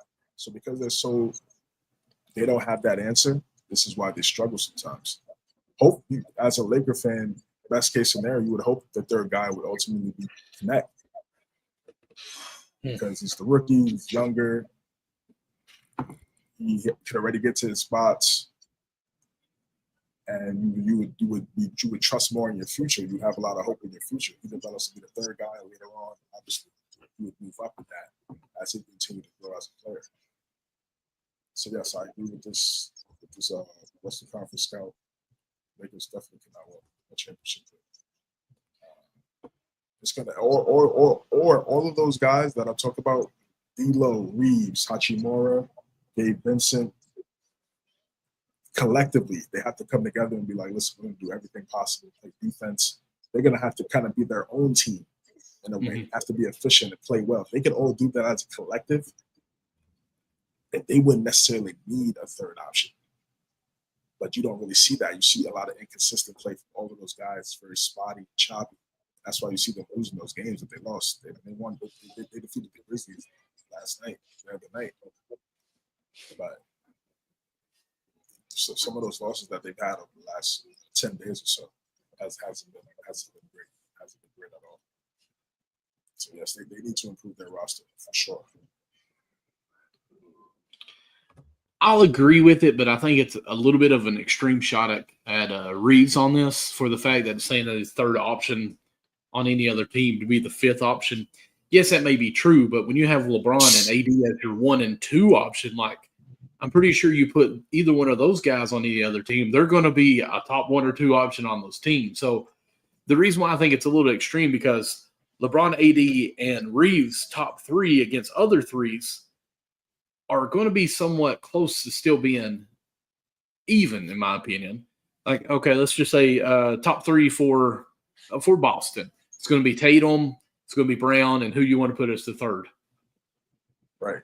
So how's that even? Well, I mean, but who do you want? Let's say, it's not at Reeves, though. It's at the other bench, though, too. Like, it's not just on Reeves as the 3 because we're saying those other guys all could rotate in at 3. We'll say it's Porzingis. So, AD's locked down Porzingis. We know that. I mean, LeBron and Tatum's still a great matchup there. So, it's going to be Brown and Reeves. So, I mean, the other 2, I favor LeBron and AD. So we lose 1 out of the 3. So where do you rank Austin Reeves as a third option in the NBA? I agree. He is a less of the 3 of the option, yes. But compared with AD and LeBron as the 3 together, that has to rank them a little bit higher in a bunch, don't it? Yeah, but again, it's like you don't even know if. Like that's what I'm saying is he hasn't really he's played well and I'm a fan of his game. Yeah, he hasn't really been consistent enough to solidify himself as the third guy. That's really what they're trying to say. And I get that since he hasn't done that, like, and since he plays well to where he looks like that at times, and he could do it if he continues to lock in on both ends of the court. Mm-hmm. I don't know. I just hate these anonymous comments. They got to keep their jobs, bro. They got to keep their jobs, bro. That's what it is. And I get it. I do. But if you got to do it anonymously, just don't make the comment, I guess, because still, I want to ask you, LeBron or Tatum, who you taking? Still taking LeBron. Okay. AD and Brown, who you taking? Yeah, AD. But again, okay. It's not 3-on-3. No, it's not. It's 5-on-5. So, right, it's not right. So exactly. So that's what I'm saying. Oh, we're comparing threes here, are we not? So, I mean, we're comparing the 3 options here on a team. So That's what if I'm saying, Reeves is that 3 option, then okay, whoever that third option for them, you take over. But so does Lakers not have the best 3? They have the best. They could arguably have the best 2 because Bron and AD have a chip and Tatum and Brown have a chip. 1-1. Right. So, yeah, I'm just doing a process that's of elimination. even. That's even. So if you have 3 But talent- matchups, But again, it's not 2-on-2 or 3v3. It's the 3 best players on the team. So you got to mention Holiday and Porzingis and Derek White, Peyton Pritchard. Got to talk about those guys. And then you talk about the rest of what the Lakers have. Not the same. no, absolutely not. not the same thing. So again, it's like you go from. I guess they're looking at, and for me too. I guess for me, it's like you go from Reeves, who's good, but they need another all-star type player. You need another all-star as a third option. That's what it is. You need another all-star. Until they get that, and if they're able to keep depth, then they'll really be dangerous. But until they do that, it's not going to work. The Lakers need another all-star as a third option if they want to be championship contenders. It's just a fact. They're in the West. They're in the West. I get it. How many all-stars does the OKC have? I mean, listen, one, but they could have again. They're in the West. Yeah, but again, they're a team. Look at the way the team is built. And I get it. It's not built. It's not built the same way the Lakers are built. So whose fault is that? Reeves? It's not Reeves' fault. It's Rob Pelinka's fault. I've criticized the leadership. So I just feel like this comment is attacking Reeves to try to make him like he should be a superstar player of this. He went undrafted. Like he's not that caliber guy. But this guy is the third option with AD and LeBron. Are we trying to use this to make an excuse why the Lakers are not good? Because we can see now the Heat, the many times that they've been to the finals or at least the Eastern Conference finals, they don't have the all-stars. So now we're trying to say that the Lakers have to have 3 all-stars again. Like, teams aren't doing it with all-stars anymore, like 3. Like, we even got the Nuggets. I mean, how many all-stars on the Celtics? They're a different caliber team, and they're in the East. Caliber team. They're the champions, bro. They're the champions, bro. So yes, but if Derek White's on another team, I don't know if he's an all-star. Okay, Porzingis has been an all-star. Drew Holiday's been an all-star. Mm-hmm. And Brown and Tibb, that's 4 all-stars in their starting 5. I agree. So are we going back all-stars. So are we going back to super teams? They're not really a super team because Drew Holiday and Porzingis, like, yes, they're all-stars, but they're not. I mean, you could say they're a super team because I don't really see anybody else beating them. If you want to call it that, but again, it's how they built the team the right way, and those guys are selfless. You got to find 2 selfless guys next to Brown and Tatum that were former. That's what I'm saying. They don't have that. And this is what pretty much what they're saying. And you need that in the West. You need that to win 4 times and 3 times to get to the finals. You need it. You need another guy that could go out there and get 20. Drew Holiday was having 20-point games. They don't have anybody that could go out there and get 20-point games in the playoffs consistently outside of Brown and AD. They don't. Reeves could get 18 and he'll get 11. I'm just glad that this is really the first time that we both do not agree on a conversation we can't change because even the Mavericks, they don't have 3 all-stars. They don't have 3 all-stars? I don't think so. Possibly PJ Washington could be because of playing well, but he's not going to be going out there and making it to be the all-star. But they don't have 3 all-stars, but they have defense and shooting. They have defense and shooting next to Kyrie. Right.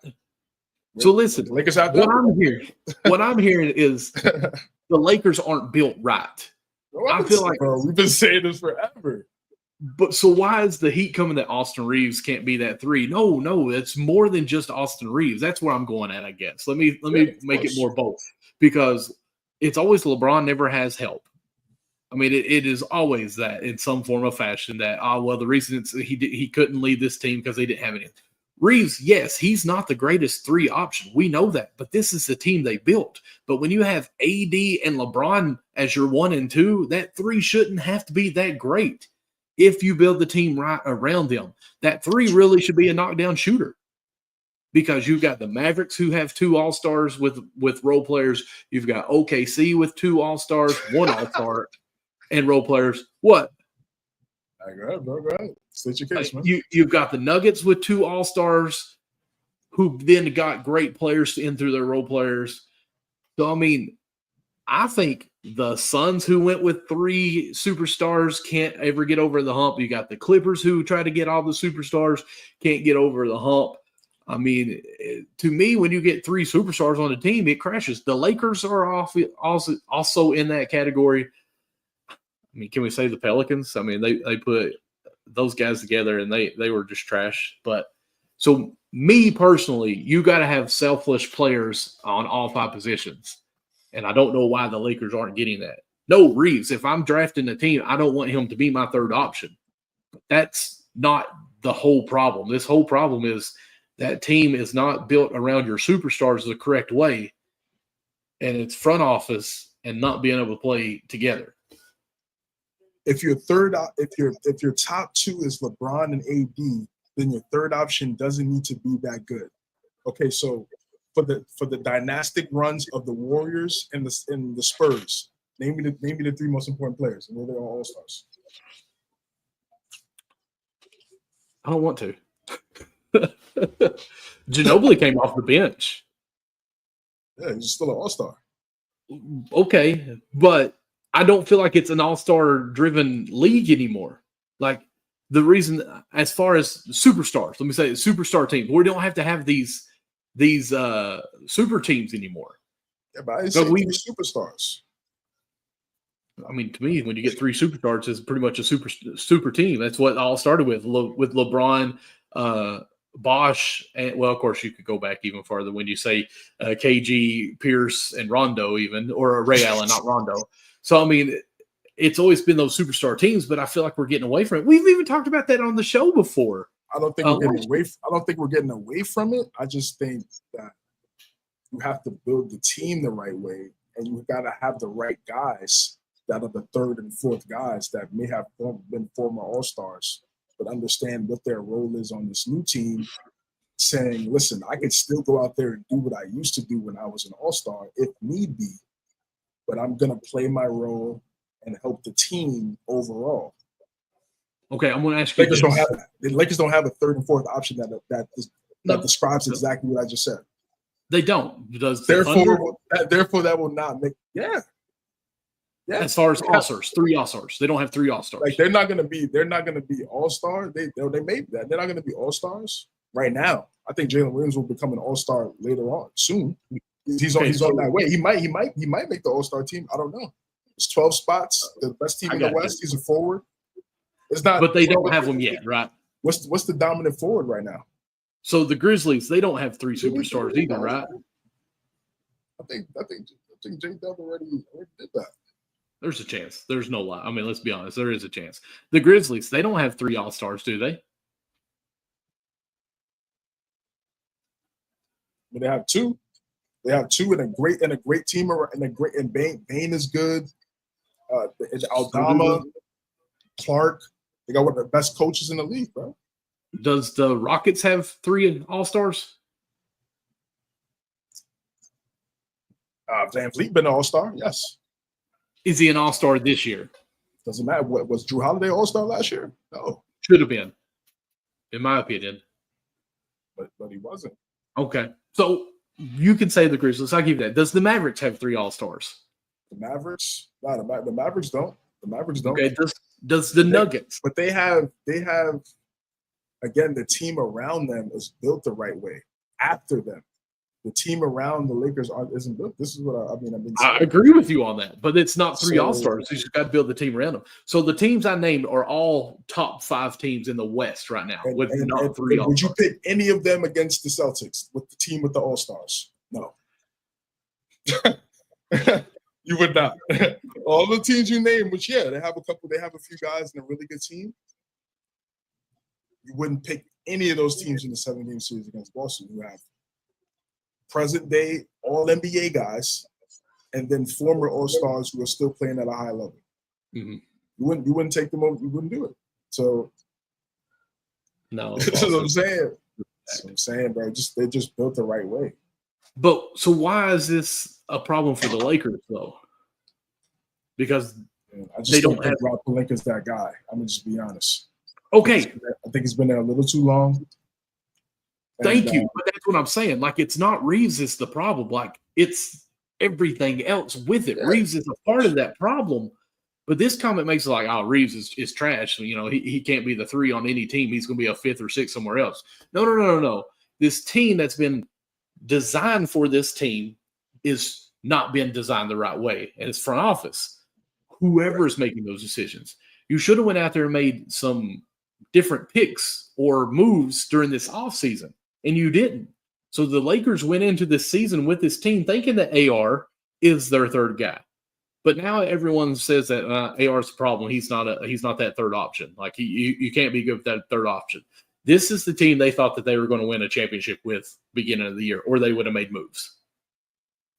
So that's what I'm saying, Rob Pelinka, man. It's been there a little too long. There's no way you could possibly look at your roster and say, yeah, we can win a championship in the West. So that's my issue in this statement. Like, yes, Reeves not the best 3. I think we're kind of in the same place. It's just I'm going a little bit further out there on it as far as that Reeves is not just the problem here. So, man, after all this, I feel like we're still almost in the same conversation, like we are agreeing now. Dang it. That was fun. I'm not going to lie. So I think I won that debate, bro. No. I think I got that one in the bag, brother. Guys and gals, whoever, there's 144 of you all watching right now. Does a Western team have to have 3 All-Stars to make it to the finals? Please put that in the comments. Let us know, because we need to know who win the finals. Debate. Win the finals. See how you switch it up? Win the finals. Well, we're talking about the Lakers. Like, even in this, I thought you were just talking about any team. Let's see here. I thought you were talking about any team. Okay, it does say not a championship contender. Okay, it does say not a championship contender, so I'll give you that too. But I mean, there's a bunch of teams that are championship contenders in this that don't have 3 superstars. Please, somebody on X, put a comment how you feel on this. Because if there's just one and you say you have to have 3 to be a competitor, I'll say I lose. But if there's only one comment that says you don't, and OKC has a chance of winning that with their lockdown defense that they bought into that family style that they could beat Boston, then I'll win. So I'm just saying that. Yeah. Oh, speaking of which, who did win is the Milwaukee Bucks, 97-81. They just won the in-season NBA Cup. Yes, and as we're talking about big guys shooting threes, Lopez hit 2 in a row back-to-back. I was like, really? Come on now. A 7-footer who could shoot threes and pass. The Bucks started off 2-8, and they've been 12-3 since. No love for Doc here still. I'm staying true to my roots. I got to give that man his credit, man. They've done a good job. They've done a really good job. And one thing I really like that one of the commentators said that Dame was still having a hard time last year trying to get acclimated into his new environment. He said in Portland, after games, whatever, he had everyone always hollering at him. You know, he had places to go to. 11 years in Portland. He said now that I switched to Milwaukee, I'd go home and be by myself. And I think that actually might have been more of a mental game that we really realized was going on last year. So glad everything. Wow, that was a quick graphic they got up for that. But hopefully that's why the struggle was last year, and some of that's starting to change quite a bit for him, because I think everyone loves Dame and his game for sure. Yeah, this is good. This is good for Milwaukee. This is good for Milwaukee. And the way they played, the defense as a collective, how everybody's really locked in. Dame and Giannis, they're on a mission together. They've heard the doubters, the naysayers. and both players are built different. Their road to the NBA and their road to success wasn't something that was expected. Damian Lillard came out of Weber State. Giannis was a lottery pick, but no one saw this. No one saw this at all. He developed and worked on his game and became one of the best power forwards of all time. Damian Lillard became one of the best point guards. And we got 2 top 75 players on your team, currently active, healthy. You should be really good. You should be really good, and you're supposed to build the team around those guys. Brook Lopez still there. Taurean Prince is a really good pickup.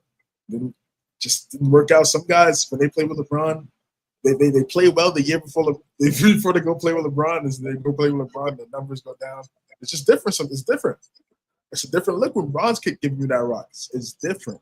It's a human nature. Maybe it didn't work out in LA for Taurean Prince, but it's working right now for him. In Milwaukee, Austin Jackson, the young guard that they had there at the 2 spot, that was key. That was very key. They needed to get somebody there at that 2 spot that could play defense, space the floor alongside Dame, do the little things, do the dirty work on the perimeter to make it a little bit easier on the back end for Giannis and Brook Lopez, Chris Middleton as well.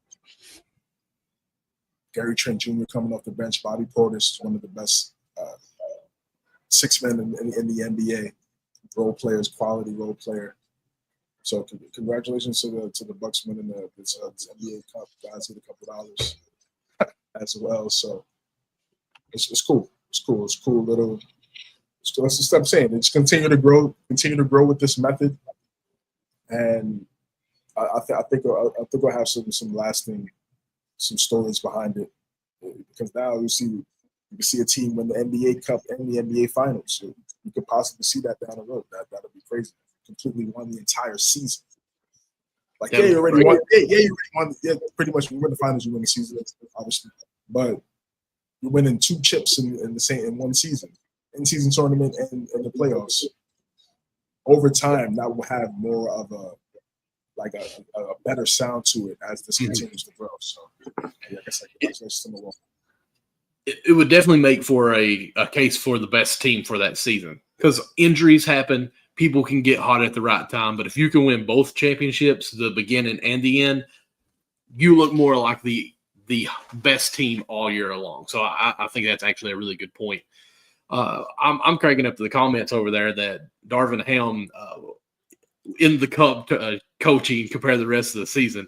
I didn't even think about it, but he's on the Bucks staff now, so he's won 2 cups, 2 out of the 3 cups now as a coach. I won't say head coach. So that's hilarious. Congratulations for him as well. But this Bucks team, honestly, that if they're clicking or firing on all cylinders, it could be a scary team. I'm going to ask you this: do you think that they could actually compete against against Boston? Yeah, yes. Watch the way they played in Boston a few weeks ago. That was an exciting game. And Lopez has been an all-star, hasn't he? Exactly. Yeah. He's making my case, bro. He's making my case, bro. Appreciate you. You're welcome. Middleton, exactly. Giannis, Middleton really has to be the X factor. And we say this all the time about Milwaukee. Really, we say this all the time since we've been a show. Because if he's not, then Dame and Giannis have to combine for at least 70. That's tough. 60-plus lock against them. And to win 4 times, they got to combine for 60-plus. Have to. And Middleton really has to hit some big shots, step up, really take some of the defensive pressure off of those 2 guys. Mm-hmm. Because Boston, they could switch. They could switch and put anyone on Dame. They could put White, Drew, Brown, Tatum. Yeah. So all in the starting lineup. They would all switch off that, and that's different type of looks for Dame, different builds, different body types that you're seeing on a possession-by-possession basis that you have to worry about in a series, and you got to get other guys involved, and you have to look for your shot. All those things are going through your mind. That plays into Boston's strengths for sure. So Mhm. they have to – all those other guys that we mentioned that I talked about, and which of them win this NBA Cup, they have to be exceptional. And it takes time. Boston already had years of this. Yep. So they're already behind Texas. So you really gotta catch up and really lock in. You have to lock in. Because they already have the experience and they already know how to win. It's gonna be a tough battle, but they have the two guys that can definitely make it happen. Two special players. You got two top 75 players. You should be able to compete against some of the best teams in the world. With just two guys? Two top 75? Mm-hmm. Yeah. Who else is top 75 on the Bucks? Like AD and LeBron. Okay. Just all right. Thank you. Yeah, that's what I'm saying. They're able to compete. They're able to compete, but they're not winning the chip. It's different. It's different between competing and winning the chip. Yeah, I think Lopez is almost a matchup nightmare for them because you got Porzingis, who is going to be good as far as that matchup or contain. But Al Horford, I don't know how well he can get out as far as defensing on a pick and fade with that. So I think that could be a battle there. Also, even Portis, as you said, just the minutes that he can get as a big coming in off the bench would be another X factor, I think.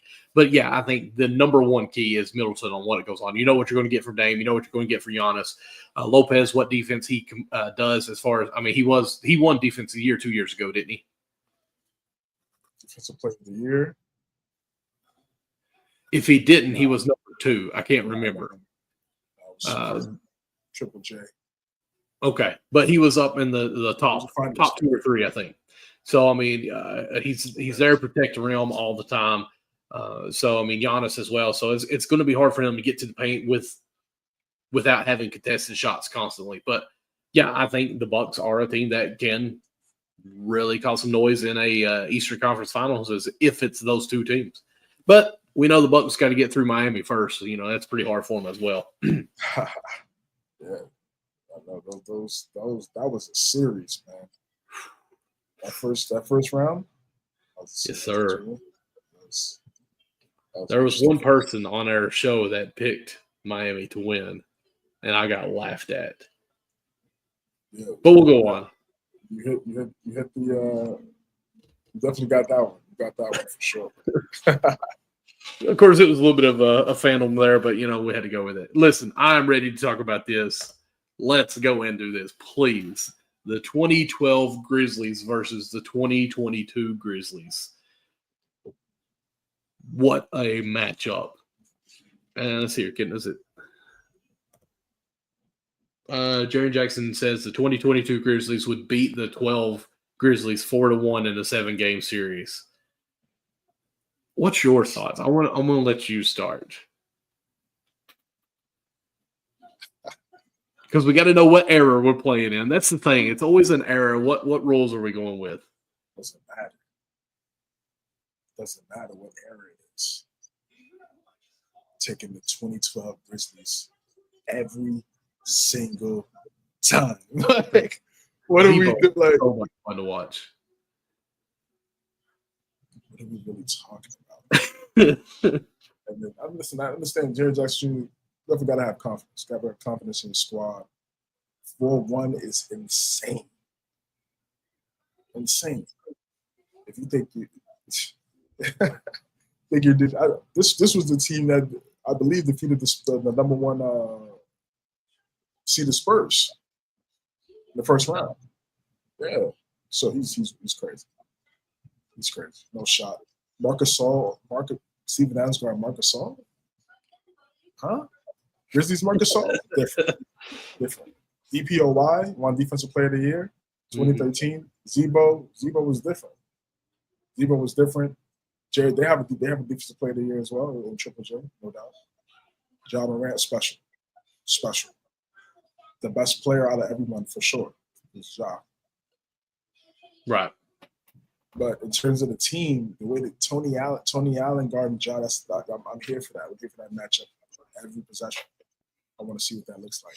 Mike Conley too, young Mike Conley, space on the floor, quality guard, defensive, diamond guys up. Rudy Gay was a bucket. Rudy Gay, I'm taking Rudy Gay in that matchup with Dylan Brooks all the time. I think everyone is.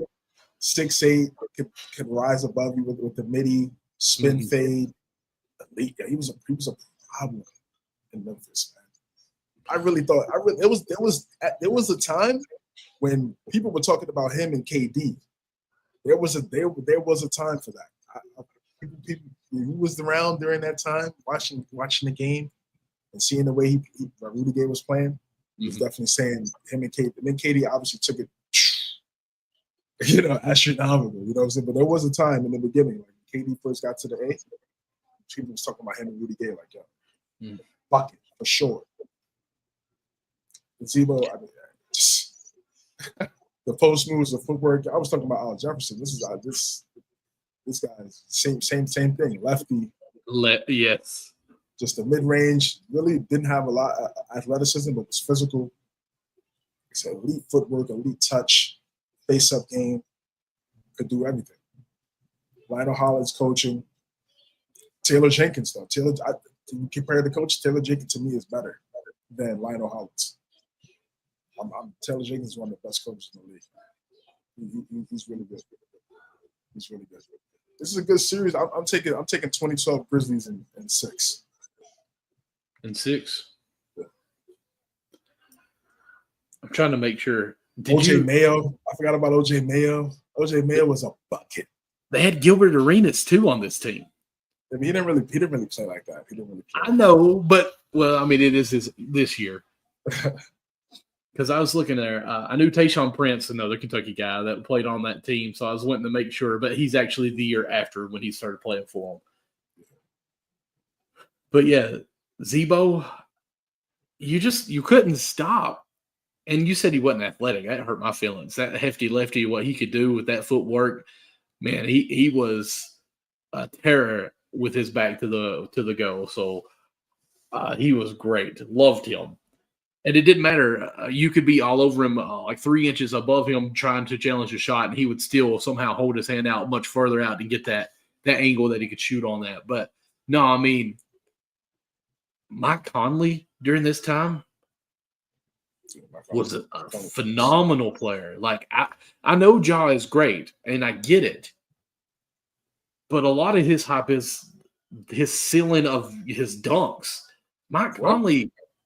I mean, he's good. No. Don't get me wrong. I'm just saying Mike Conley is up there with Ja Morant, in my opinion. It's just Ja, his highlights makes him so much more flashier. What are you talking about? No. He said that one more time, bro. Though, what? You don't think Mike Conley is still in the same conversation? Like, are we separating them that much? Same conversation in regards to what?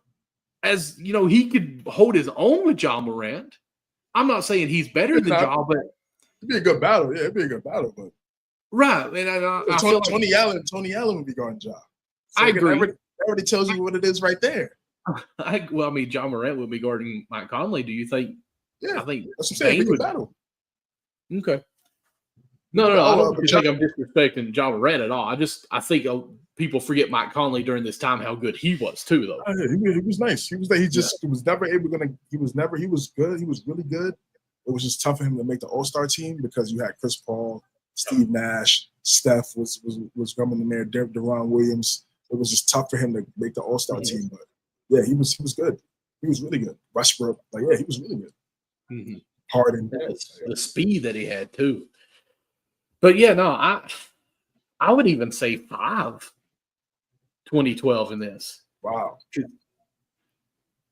I mean, look at the offensive power, even with Tony Allen in there on the defensive side, compared to Brooks on that side. Yeah, Brooks is not a great. Yeah, he's not a great floor spacer at all. Adams is not a floor spacer. Defensively, it's 2022 Grizzlies play really good defense too. They play really good defense. Bane's a great defensive player for sure. Bane's a good defensive player, and Dylan Brooks, when he's not doing the antics, he could definitely sit in the chair and lock in. And Jerry Jackson Jr. obviously defensive player of the year. Right, of course. It'll be a defensive battle. But I like the Grizzlies defense. 2012 okay. Grizzlies. I like 2012 Grizzlies defense over 22. And yeah, even both teams don't have Oh yeah, like Marcus Gasol. Yeah, Marcus Gasol is not. Steven Adams would be in foul trouble. Then Brandon Clark would have to come in, and he's just too small. Mhm. He's too small. Steven Adams would be in foul trouble fast. I mean, and I know Jaren Jackson Jr. too, and Okay. but they could also. Zebo is going to be tough for Zebo because Jaren Jackson Jr. is going to be in the 3-point line. Mhm. So Zebo's going to have to defend that and guard that. He's going to have to defend in space, something that he really necessarily didn't have to do back in 2012. Right. So it would be a little of an adjustment, but Nah, you just put Zebo on Brooks and say, you know what, if he shoots it, he shoots it. Put Rudy Gay on Triple J and just say, you know, this is our matchup we're going to do. yeah, you can do that. You can do that. And it even saves Zebo for offense. Exactly, yeah. Brooks, there's no way Brooks would be unplayable in this series. Mm-hmm. The one who has spoken the most about that team is the least of that team. The most outspoken. I said spoken the most. Outspoken. Oh, yeah. Yeah, I'm sorry. Yes. Brooks is the one who we know most because of his mouth, and he's the weakest link on this team. All right. So, fun series, man. Fun series. We got one more. Let me see if I want to lock this in before we go.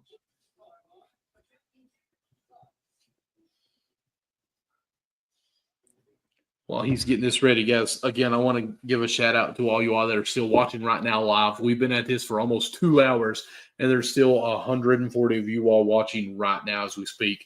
We do appreciate you all, and we want you all to subscribe to our YouTube channel. Go like our Facebook page. Go to the Twitter page or X as well.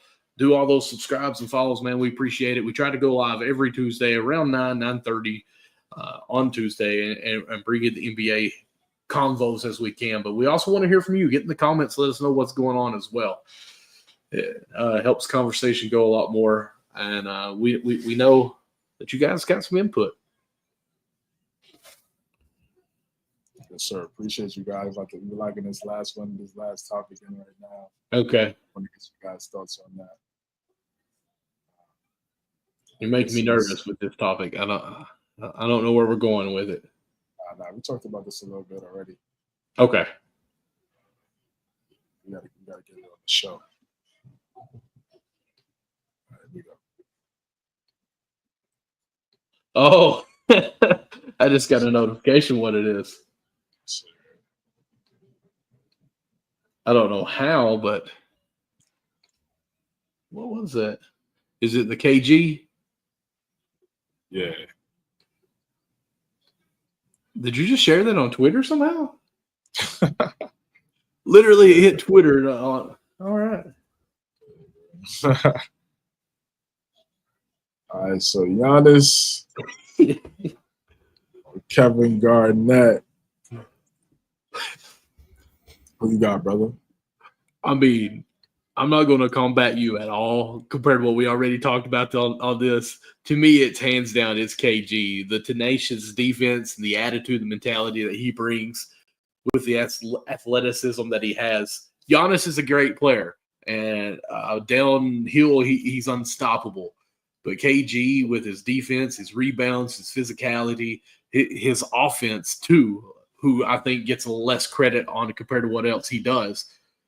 I mean, he's a force of everything. And this is Celtics KG too. So, no, I'm taking KG for the fact of just his mentality and what he's going to make his other four players do because of what he expects. We talked about this earlier, the All-Star game, how bad it is and how the players don't buy into it. KG, in my opinion, single-handedly made the All-Star that one year be actually relevant because they wanted to play defense. So I go KG any day of the week in this scenario. So I did a poll on my IG. Let me see. We'll see what the results are. It was close. It was really close. It was like 50, Really? 50. It was like 50-50 at one point. I think a couple people had Giannis. I don't understand it, man.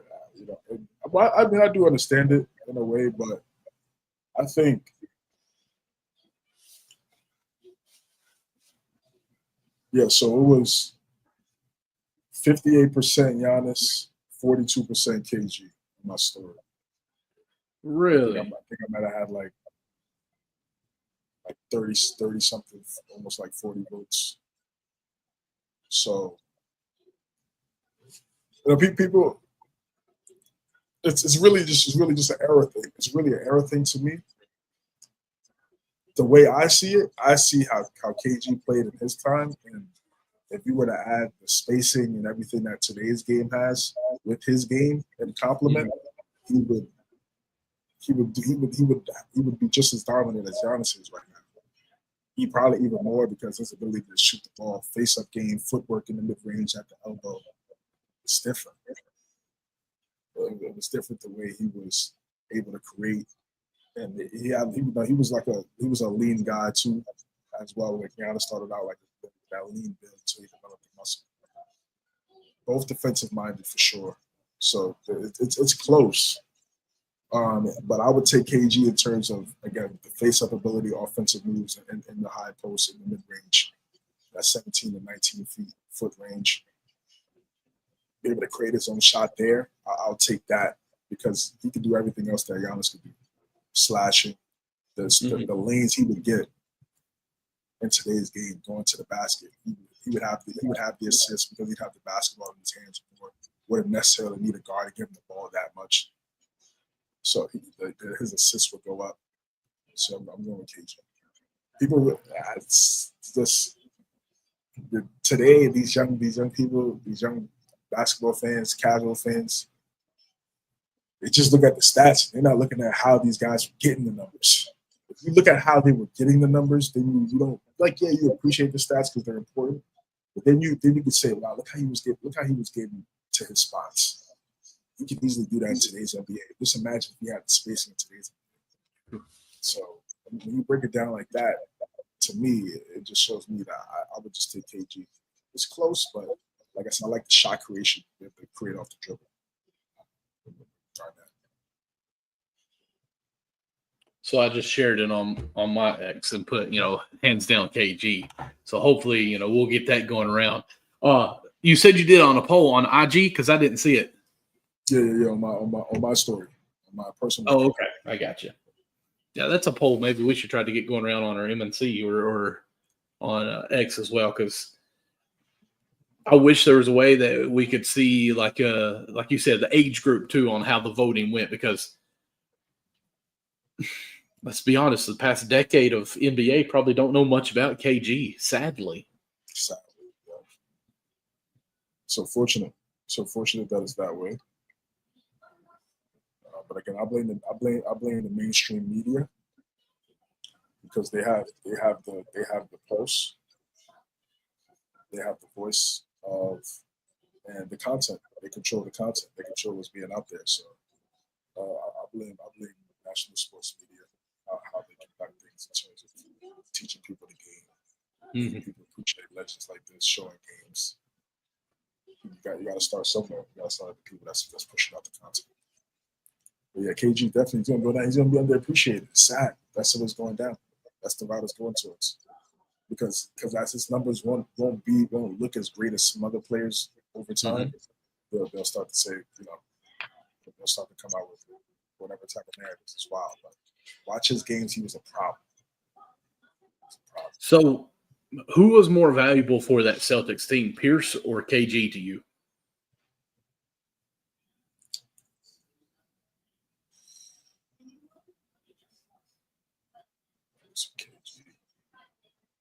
You think KG? Let's say Garnett because Pierce was there and he wasn't able to get to that spot, get over the hump, and then once KG's the better player than all the other three. So his defense, his ability to be selfless, because he won an MVP. He easily could have been like, I'm the guy, give me the ball. He didn't do that. He still understood his false team, respected that.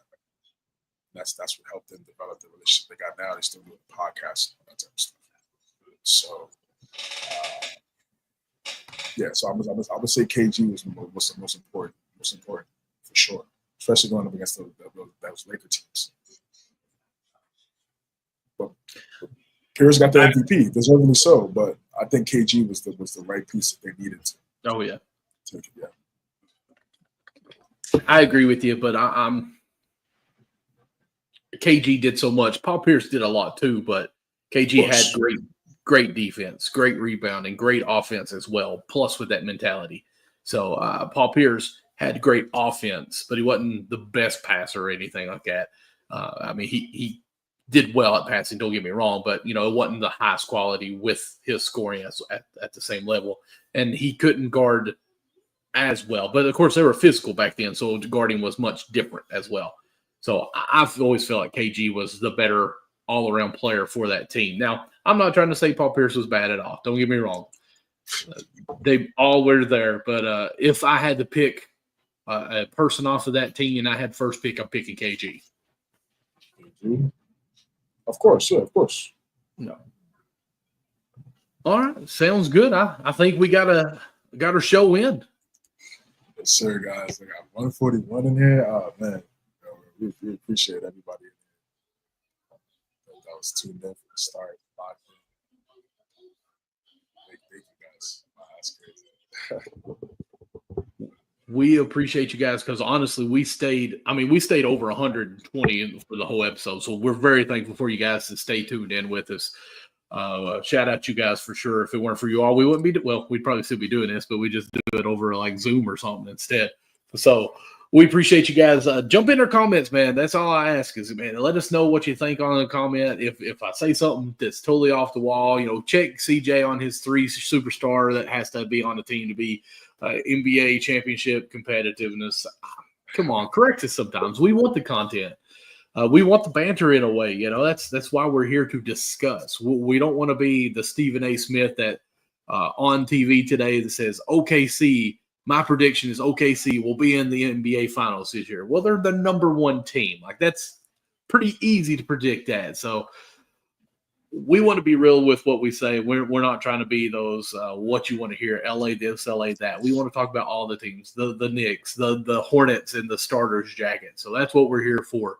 So, but with that being said, of course, go subscribe to our YouTube channel. It's under my name here, youtube.com/@MNC Hoops. Go to our Facebook page, go to our X, and also go check out CJ's stuff too that he does on the side as well. And CJ, where can they find that? It's CJ versus the World on YouTube. Streaming some 2K25. Appreciate you guys. My page is in my bio on X at CJames9_. See me right there. See me right to the link to the YouTube channel. Thank you guys for tuning in. Man. Thank you. Of course, my nephew, who just graduated college, he just messaged me 2 days ago and said, "Hey, I finally got Madden, so let me know when we can do some 3v3." I said, "All right, man. We'll have to hit some Madden up too." But you can go follow me, MD Lawson00, pretty much on all social media platforms. Also have a second podcast. It is Cats Chat Pod, everything Kentucky sports from basketball, football, baseball to volleyball even. So, which our rugby team just won the national championship for the second time in a row for Kentucky, but who knows anything about rugby. But we appreciate everything, guys. Like I said earlier, thank you for all the likes, the follow, subscriptions that you've already done. Keep it going as we keep the content rolling for you guys. But until next week, we'll see you hopefully next Tuesday about 9:30. You got something else? No, I'm all good, man. Okay. Until then, man, we'll keep balling and keep the chats going, man. Y'all have a great one. See you guys next week. Take care.